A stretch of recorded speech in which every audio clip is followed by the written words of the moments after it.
بارود کا ڈھیر۔ پچھلے کئی اشروں سے پاکستان بارود کے ڈھیر کی طرح پٹاخے مارتا آ رہا تھا۔ آخرکار خدا کے فضل و کرم اور پاک فوج کے عزم و استقلال سے دہشت گردی کی افریت کا خاتمہ ہوا تو زندگی نارمل ہونا شروع ہوئی۔ یہ امن 70,000 شہداء کی جانوں کے نذرانے کے بعد حاصل ہوا، لیکن امن و سکون کا دورانیہ ابھی زیادہ طویل نہ ہوا تھا کہ ایک نئی افریت نے سر اٹھانا شروع کر دیا۔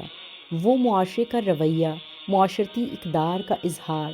سانحہ اسلام آباد میں ظاہر جعفر کا اپنی گرل فرینڈ کو جنسی درندگی کے بعد اس کے سر کو کاٹ کر اس سے فٹ بال کھیلنا۔ پھر ایک اور درندہ ایک جوڑے کو پکڑ کر ان کے ساتھ جس طرح جنسی درندگی کرتا ہے، اس نے پاکستانی معاشرے کی اخلاقی پستی، بانجھ پن کو دنیا کے سامنے عیاں کر دیا۔ ابھی ان دونوں واقعات سے اہل وطن فالجی کیفیت کا شکار تھے کہ اچانک یادگار پاکستان پر ٹک ٹاکر لڑکی کا خوفناک واقعہ سامنے آ گیا، جب سینکڑوں لڑکوں نے اس لڑکی کے ساتھ جو درندگی، فحاشی اور فحش حرکات کیں۔ یہ آندھی کس طرح اخلاقیات اور مذہبی اقدار کا جنازہ نکال رہی تھی۔ اس لیے ہر پاکستانی خوف و دہشت میں مبتلا ہو گیا کہ ایک نہتی لڑکی کو سینکڑوں اوباش جوان کس طرح اچھال اچھال کر بے حرمتی کر رہے تھے، جیسے فٹ بال میچ ہو رہا ہو۔ اس بدمعاش جتھے کو لگام ڈالنے والا کوئی نہ تھا۔ لڑکی کو بچانے کی بجائے سارے تماشائی بن کر ریکارڈنگ کرنے میں مصروف تھے۔ ابھی اس سانحے کا زخم مندمل نہیں ہوا تھا کہ چند دن پہلے سانحہ سیالکوٹ میں سری لنکن مینیجر مسٹر کمارا کو جس بے دردی، بے رحمی سے اس کی ساری ہڈیاں توڑنے کے بعد، اس کے جسم کی چیر پھاڑ کرنے کے بعد بھی جتھے کی آتش انتقام ٹھنڈی نہ ہوئی، اس کے جسم کا کیما اور ہڈیوں کا چورا بنانے کے بعد اس کے مردہ جسم پر پیٹرول چھڑک کر اس کو سلگتی چتا میں بدل کر رکھ دیا۔ آپ ماضی کے سانحات اور سانحہ سیالکوٹ کا اگر جائزہ لیں، اس میں حیران کن تکلیف دہ حقیقت یہ سامنے آتی ہے کہ ہمارے معاشرے کے جوان بے لگام ریوڑ کی طرح، آندھی طوفان کی طرح اٹھتے ہیں، پھر اپنی عدالت، اپنا قانون، اپنی سزا لاگو کر کے چیر پھاڑ کر دیتے ہیں۔ ایسا تو جنگلوں میں بھی نہیں ہوتا یا تاریخ انسانی کے تاریک دور میں ہوتا تھا۔ نبی رحمت صلی اللہ علیہ وسلم کی آمد اور اسلام کے سورج طلوع ہونے کے بعد اس طرح کے جذبات اور واقعات کا خاتمہ ہو گیا تھا، کیونکہ سورہ مائدہ میں حق تعالیٰ کا فرمان ہے، جس نے ناحق کسی انسان کو قتل کیا، اس نے گویا ساری انسانیت کا قتل کر دیا۔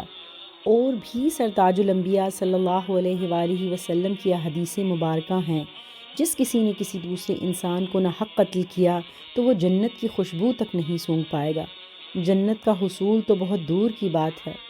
قرآن مجید اور نبی رحمت صلی اللہ علیہ وسلم کی احادیث مبارکہ کی تعداد بتانا مشکل ہے، جہاں پر حق تعالیٰ اور سرور کائنات صلی اللہ علیہ وسلم نے انسان کی جان کی اہمیت بتائی ہے اور سختی سے روکا ہے کہ کسی کو بھی ناحق قتل نہ کیا جائے۔ آپ ہمارے محبوب سرور دو عالم صلی اللہ علیہ وسلم کی زندگی کا لمحہ لمحہ دیکھ لیں۔ آپ صلی اللہ علیہ وسلم ہر لمحہ سراپا شفقت و رحمت ہی نظر آتے ہیں۔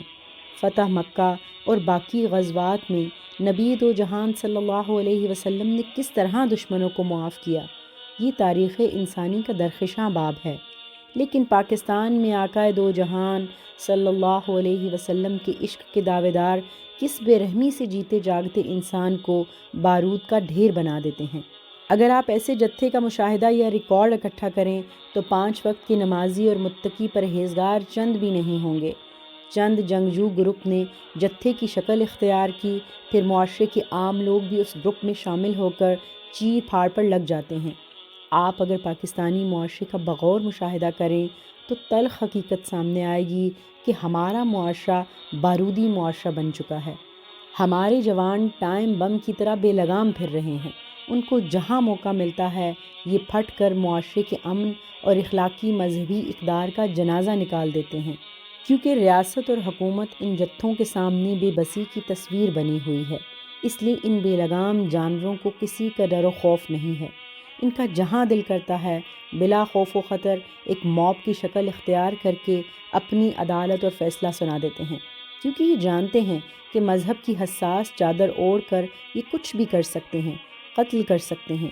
لیکن سانحہ سیالکوٹ کے دردناک واقعے کے بعد بھی اگر اس بے لگام ریوڑ کو لگام نہ ڈالی گئی ان جانوروں کی تربیت نہ کی گئی، ان کو کردار سازی کے عمل سے نہ گزارا گیا، تو ایسے جتھے ہمیں وطن عزیز کے ہر شہر اور محلے میں نظر آئیں گے، جو اپنی عدالت، اپنے فیصلے اور سزائیں دیتے نظر آئیں گے۔ سانحہ سیالکوٹ کے بعد اقوام عالم حیرت سے ہمیں دیکھ رہی ہیں کہ یہ کس دور کے لوگ ہیں جن کو تہذیب چھو کر نہیں گزری، اور ہمارے دشمن اول بھارت کو موقع مل جائے گا، اب وہ ہر جگہ، ہر فورم پر سانحہ سیالکوٹ کو مثال بنا کر پیش کرے گا کہ پاکستان دہشت گردوں کی پناہ گاہ ہے، جہاں پر ایسے گروہ دندناتے پھرتے ہیں جو کسی قانون، ریاست، حکومت کو نہیں مانتے۔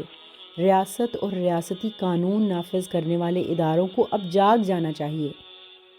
ہمارا معاشرہ جو بارود کی سلگتی چتا کا روپ دھار چکا ہے، اس کے محرکات کا مطالعہ کر کے ان کا سد باب کرنا ہوگا، نہیں تو اقوام عالم ہمیں دہشت گرد قرار دے کر ہم سے ہر قسم کے تعلقات ختم کر لیں گے۔